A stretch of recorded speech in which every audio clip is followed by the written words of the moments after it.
everyone, my name is Steph and I'm interviewing Alan today on behalf of Helthwatch Bury because they're doing an online carers roadshow, and the aim of that online carers roadshow is we've decided to share people's lived experience with various different disabilities in the Bury area. So I'm joined by Alan Norton today, who's going to we're going to talk about recruitment of carers, because obviously Alan has a disability himself and he has carers, so we're going to talk about that today. And obviously the Carers Roadshow is just to shed a bit of light on people's lived experience with disabilities, and also the different services in Bury, or the lack of services in Bury, because unfortunately there isn't a lot at the moment, which is a shame, but hey ho. So good morning, Alan. Thank you for joining me. Good morning, and thank you for inviting me. You're more than welcome. So, Alan, could you tell me, if you wouldn't mind, a bit about what your disability is? Yeah, okay. Well, I had polio when I was 3.5, and it left me quite paralysed in my muscles and all me feeling, but you know, the legs just don't work. I've got some use in my arms, limited. I was in hospital for many years, from about 3.5 until I was 15.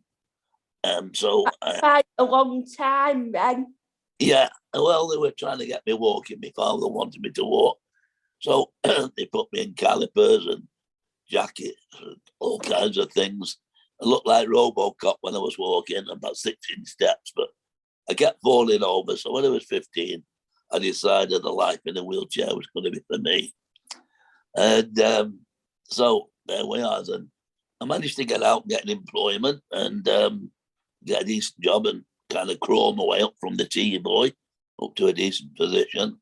And I got married to a young lady from Liverpool, and she had spina bifida and she used a wheelchair. And we managed to get together and get our own mortgage and get our own bungalow. And we had it adapted to what we wanted. And everything worked quite well, you know. I worked till I was 50, and then I took early retirement and went into the volunteer sector, did some work there. And I decided that the services in Bury needed a bit of tweaking. I don't think it was as good as they should have been. So I decided that I'd like to join Healthwatch to try and see what we could do to help readjust the services so they were more useful for people to live independently at home, especially. Okay, with you saying you joined Healthwatch, Alan, so what is it your role? Are you part of the committee? What does that involve? Yeah, well, Healthwatch is a committee, and it is from people from the public. You don't have to have any qualifications. It's helped if you had involvement with people with disabilities and the care and everything. We do encourage people with disabilities to join us because nobody can portray what life's like for somebody else. So what we do then, we try and encourage people to come in and have their say. And where we find there's a problem with services, we try and intercept it, go to the provider and try and negotiate with them, work with them to try and, you know, do what we can to get those services right. But it really, we're the voice of the public, voice of disabled people and carers, anything to do with disability, to try and, you know, get the services in Bury at least as good as other areas, you know. And we've got a little long way to go yet, I'm afraid, you know. I can appreciate that. So obviously, Alan, with your disability and your work life, you know, everything you do with Healthwatch, and you sort of rely on carers for your everyday life, really, from getting up in the morning throughout the day to going to bed at night. What can you give me some examples of what help the carers give you? Yeah. Well, as I got older, I've got less ability as well. And with polio, you kind of get this polio syndrome where you do, as you get older, kind of get reducing capacity. So what I do in the morning, the carers come and first thing they bring me a cup of tea and feed the cat. That's the most important thing, because if the cat don't get fed, nothing happens, you know. No. So yeah, and then what they do, they kind of, I can't sit up very well now, so I have got a thing that tilts the bed so I'm able to sit up, and I have my manual chair next to the bed, and it's on a bit of a ramp affair, so it's dead level to slide over, and I can manage to slide over. I'm a bit of difficulty. I have got an hoist in there now, just in case, because I fell not too long ago, and they had to get the ambulance and so on to get me up off the floor. So if I do fall, this machine will be able to, the carers will be able to get me up without actually calling for the emergency services.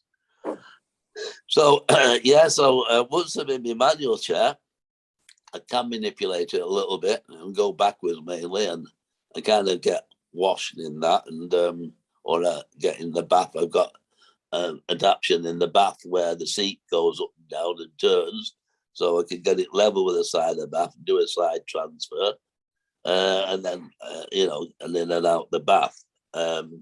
So then the carers, I kind of get my undies on, and so I'm fairly private, and then the carers coming out with socks are the big things, aren't they? Get your socks on. Yeah, a bit It's difficult. really hard. So they get me socks on and help me get dressed, right? And if I have a shirt and tie, I've got like a device that put through the buttonhole, and you kind of pull it through and strangle yourself. But Okay. you can actually fasten your own collar then. So yeah, so once I'm up and into my wheelchair, my electric one, well, that's it. I'm away for the day then. I do have a special cushion because I'm in that chair all day. And it's like gelatine, and it kind of takes your shape, and it stops the pressure in any one area, so it avoids pressure sores. Because I've got my feeling, obviously I can avoid pressure sores. People who don't have the feeling, obviously, have got to move around and change the where they sit in and move their weight around a lot. My wife was like that. So I'm up in my chair and I just go about my life. The carers kind of cook for me, do the shopping, virtually run the house. I have a PA, so I run my own business. Oh, So yeah. I'm going to what's your business? What's that, and what does that involve? I'm going to give myself a plug here. It's called Into Independence. Right. Right. And what we do, we give lectures, we give kind of advice on access, advice on anything to do with disability, equipment, assisted technology, anything. I've got a big, long track record of being involved with disabled living centres. And I've been on their board for a while, and they've got 40 centres throughout the country, and they provide advice on independent living, on equipment mainly, and they've got OTs there and all building people and everything. So they're good people to talk to if you've got problems. So then I'm up and about and get on with my normal day. I have to have my food cut up for me, but I can manage to feed myself, manage to shave myself. But and then at bedtime, it's just the reverse of everything,